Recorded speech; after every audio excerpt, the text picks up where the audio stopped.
Frederik, thank you very much for being the first guest of, That's an honor. of my That's an honor for new sure. show, the first guest of the first season. Thank you very much. I do appreciate that. For those of our viewers that don't know, Frederik is now the Chief Digital Acceleration Officer of Noor Takaful, which is a well-known insurance company in the UAE. And prior to this, you were the global head of personal lines, fleet, and SME for the largest insurer in the Middle East, QIC, where you overlooked $500 million worth of a portfolio. You currently also hold a board position, and you head the MENA region for the digital insurer. And you're also involved in Welfare Denmark as a board member, which is a health tech company. So you're obviously involved in a lot of exciting and interesting cutting edge things going forward. So it is an honor to have you on our show. I think I'm going to be calling the show Time Out with Avinash. So I suppose my first question to you would be, why are organizations, and particularly insurance organizations, so difficult to change? Oh, that's a good question to start out on. And I can give you a one-letter answer: legacy. And there's many reasons, but insurers are all tied up with a lot of legacy. And it's not necessarily because they don't want to change over a long time, but it's also, if you look at the insurance contracts, at the way that the insurance world is put together. I mean, we live by policy wordings, by contracts. I believe it's called, what we do is a contract of adhesion, I believe the word is, where we are actually allowed to dictate the policy wordings. But that also means that when you do this as an insurer, you have to spend a lot of money on lawyers and compliance and legislation. And all this takes time, and you have your procedures of how to do business. And it is actually quite difficult to change these procedures. Even though you want to and you feel the need and the world is changing and you want to change with it, you still have that legacy that you have to take along with you. Another history, of course, and this is one of my pet peeves, are the IT systems that are used. They have typically been built in the 80s or 90s. And the people who built them back then are no longer with the insurers, which means that you have a kind of a black box in the organization that very few people actually know how it works. So if you start to open that black box, you risk messing up the whole system.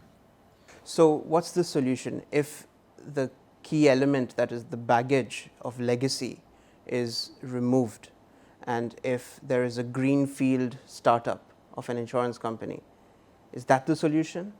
I think if you want to dive into that, I think the solution is in between. To be very honest, I don't see the real disruption, if you like, in the insurance industry will be coming from the outside. I think the industry is ready for disruption because it's too slow, as you say. It's too old. It's too slow moving. It's not sexy at all. So there is a need for change and disruption, and the industry itself is really ready for it, right? Because insurance is difficult to understand. The contracts are filled with exclusions and things that are not covered and limits and what do I know.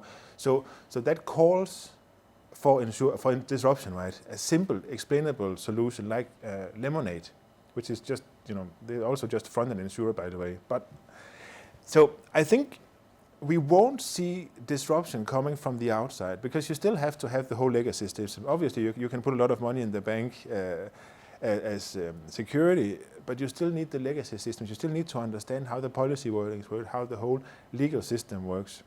Yeah, so what insurance companies have that outsiders don't have is the in-depth understanding and the data of the market. And they have the brand and they have the customer base. So what I find interesting, and I would like to ask you about, let's take Lemonade as an example because that's a popular Insurtech example. They claim to have raised $180 million. Of course, they are what we would call outsider Insurtechs. They've claimed to raise $180 million, and they've done about last year $10 million of gross written premium, and it's highly loss-making gross written premium. Do you think that the current Insurtech craze is a little bit to do with the long bull run that we've had in the US? And do you think that should there, and if and when there is a bit of a downturn, do you expect a lot of the funding to dry up, and what happens then? Yes, I agree with you. I actually think that the craze will stop, and some of the funding will dry out. At some point in a not too far future, people will start to look at, do you actually make money? And right now, Lemonade is interesting, and there's a lot of other insurtechs that are interesting, right? Because they got the user interface right. And that's what the insurers, they would need to acquire from them, right? An user experience, a user interface that is actually working. And then, of course, they're experimenting with artificial intelligence and other technologies that insurers also would want. I think, so I think if you want to do a startup, an insurtech startup today, you want to build something that is extremely fun for people to use, that gathers a lot of customers fairly quickly, and then just hope somebody will buy you. And of course, we know that a lot of them are funded by the big reinsurers. So but that's also clearly an intention there. They've seen the light, if you like, because this is how I feel that the insurance world will change. You have the insurtechs that would need in some way to be integrated into the insurers, so you combine the best of both worlds. Or of course, you have some of the insurers who are strong enough to do an insurtech in-house. But I don't think you'll see an external insurer all of a sudden just coming and as a new entrance to the market.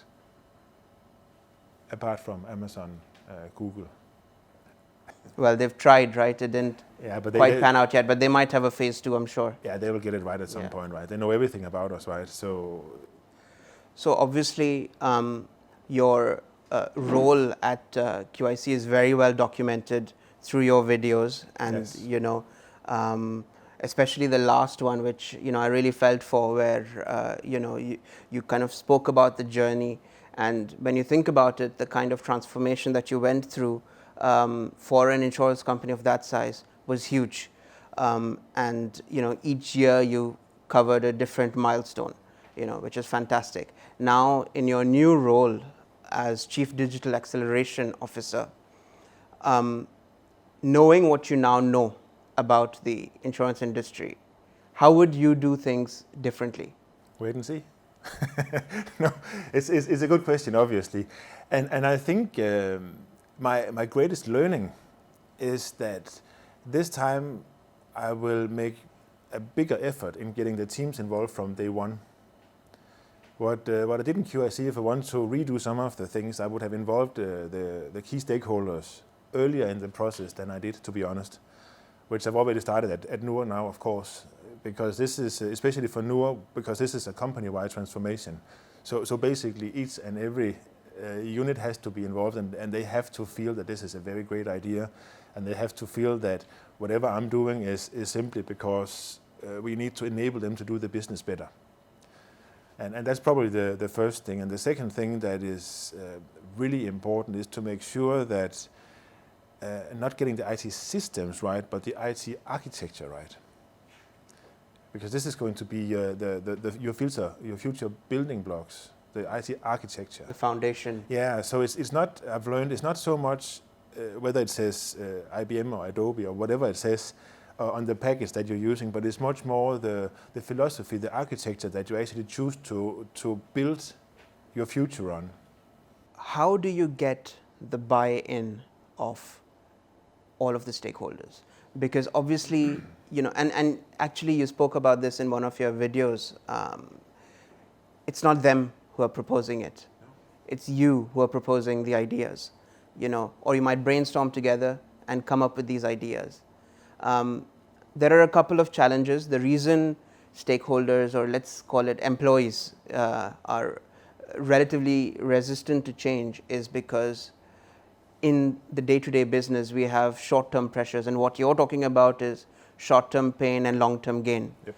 So when quarter to quarter you're supposed to achieve certain numbers, and where everyone in the insurance industry always seems to be drowning in work, and where you're throwing wild, crazy ideas to completely reinvent the business, I kind of understand why people would be resistant to change. And how do you deal with that? And how do you get them to be genuinely willing to change?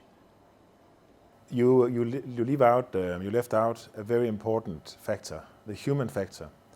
Because what you also have to consider, I agree with everything you say, first of all, but what you also have to consider is the human element. All of a sudden, you have a new role, you have a new guy coming into the organization in a fairly high position with a posh title, right? And where does that leave you? So you also have to face this, is he going to take my job, or what's going on here? Or my internal position of power, is it going to be less now because of him? And this is human behavior, and you have to respect that. Because we can sit here and agree that's not rational, and you shouldn't think, yes, you shouldn't. But humans think like this. And this is one of the things that you have to realize before you start talking about everything else. And the second thing is that in order for people to understand and agree to what you're doing, you have to make sure that you demonstrate whatever you do is benefiting their business. Regardless of its finance or general or life or whatever unit it is, you need to demonstrate that this is actually benefiting your work, reducing your work hours, even on the short term. Because if you come with a strategy saying in 2 years, God willing, then we'll have something, nobody's going to listen to you. So you can have this is where we're going to be in 2 years, and you can tell people, but don't expect them to buy into that. But if you tell them in 3 months, I'll halve your workload on your reporting. So you want to give them bite-sized... It's not even I want to, I have to. I have to, and it's also the only sensible way of doing it, because if you don't build the business month by month or quarter by quarter, if you build something in 1 year, 2 years ahead, when you hit that target, the world would have moved on. So that target will not even be here, it will be up here or somewhere else. So you need to, of course, have a long-term strategy, but it must be quarterly changed or adjusted. So the kind of thought I'm getting here is move fast and break things. Yeah, fail fast, yes. The challenge with the fail fast concept is obviously that when things go wrong, you have to sometimes take a back step. And our beloved industry is so driven by relationships and various different distribution channels, like, car insurance is sold by banks and car dealerships and, of course, brokers and online aggregators and insurance companies directly themselves, and there's obviously a shadier part of the industry.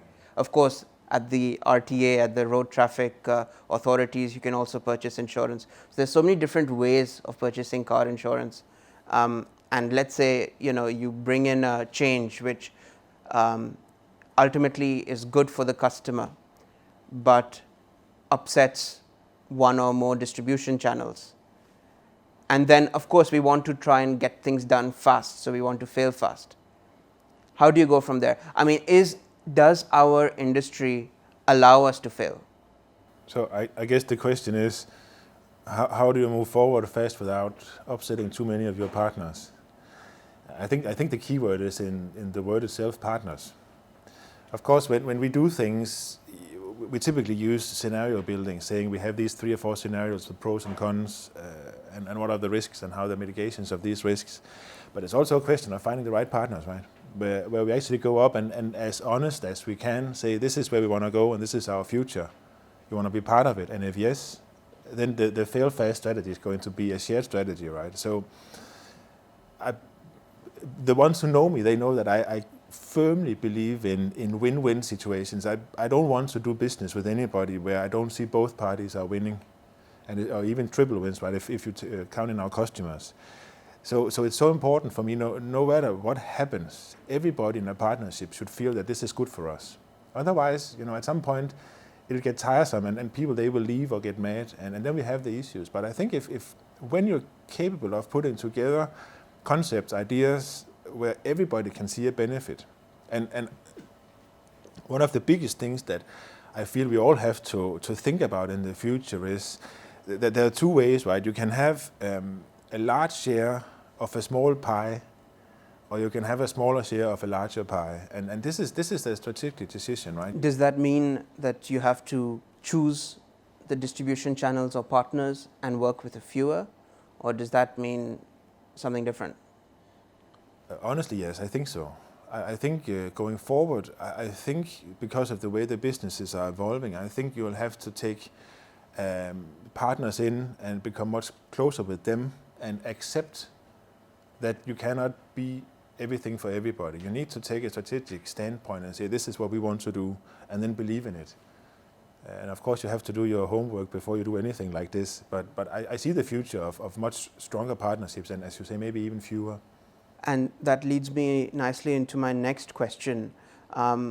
You've not only spoken in the past about the insurance industry needing to change, but you've spoken about another industry, and that's the auto workshops. All of them acknowledge that we need to change the way we do business, and all of them are in a position where they're struggling to make profits. And you feel like they have to work closely with insurance companies to drive this change. What kind of change is required? First, back to people. Because now people are companies, right? Because today the workshops are, just like everybody else, extremely profit driven. And if you look at it, then they are sub-optimizing their own profits by just trying to charge as much as they can, which makes the insurers try to get away from them as much as they can because it's too expensive, or they spend a lot of time haggling over the price. And so it's a free market mechanism where insurers choose their workshop partners. Yeah, but also the thing because of the agency repair option, right? So the workshops, they say, okay, the first 2 years or whatever, the car have to come to us anyway. So we just jack up the price, and good luck, there's nothing you can do about it. Where my point is, yeah, this is correct, and we cannot do anything. However, back to the smaller share of a larger pie. If the workshops, which we did successfully before, if the workshops, they would agree to a fair price model, then the insurers would have a lot of incentive of sending much more cars to the agency. And then you're back to the triple win, right? The workshop will get much more business, which means that their planning, their throughput would be easier, and they would have a stable throughput throughout the year. The insurers would have a fixed knowledge of the price, and the customers, even though if they have a car without agency repair, the car will go to the agency. Right. But the workshops would have to lower their price. And then you're back to, but how is that going to affect our profits? And what about I'm getting a commission of the spare parts that I'm selling, or whatever, right? And these things have to change internally in the workshop, which is humans and very difficult. So the solution is to actually use the capacity that the agencies have to make life easier for insurance companies. Of course, we've seen that the demand for agency repair has always been extremely high, despite the fact that we have excellent workshops who do a great job, and probably sometimes in faster turnaround times. Much faster, actually. Yes. What happens to them if agencies try to encroach on their share of the market? Doesn't it become much more worse than it is already today? There is, if you look at the workshop industry for auto repairs, there is a need for a shake-up, because there are too many workshops compared to the demand in the market. And you see with the new regulations here in the UAE and the new breed of cars coming out, the actual accidents are dropping significantly, which means that the workshops are actually less busy.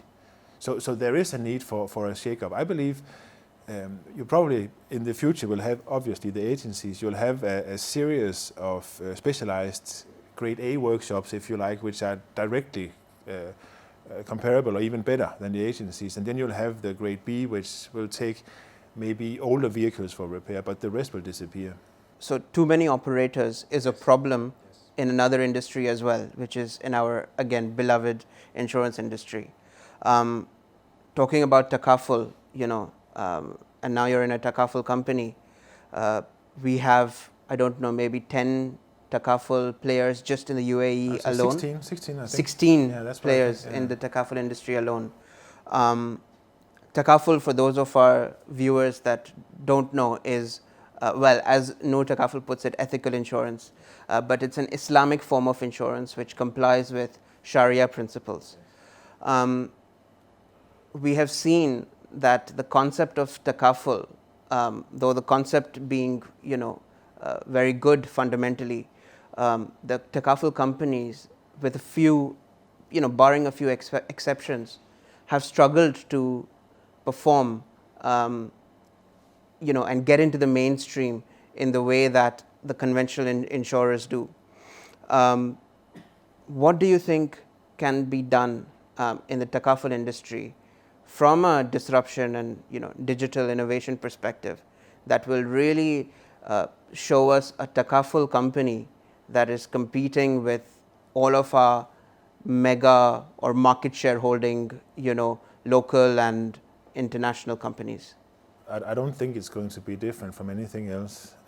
Takaful is ethical insurance, if you like, and of course this is the route you want to go. So if you want to specifically grow a takaful company, you have to make sure that everything that you're doing is ethical, and you have to make sure that you prove that to your customers. And then you can talk about better health, safe driving, taking care of your home when you're not there, making sure that your family is looked after if something happened to you, and put that together into a family care package. And I think this is probably a route that the takaful insurers should take, because this is their position in the market. But being honest, that's not too far away from what conventional insurers also should do in order to make insurance more, make it easy for people to understand insurance.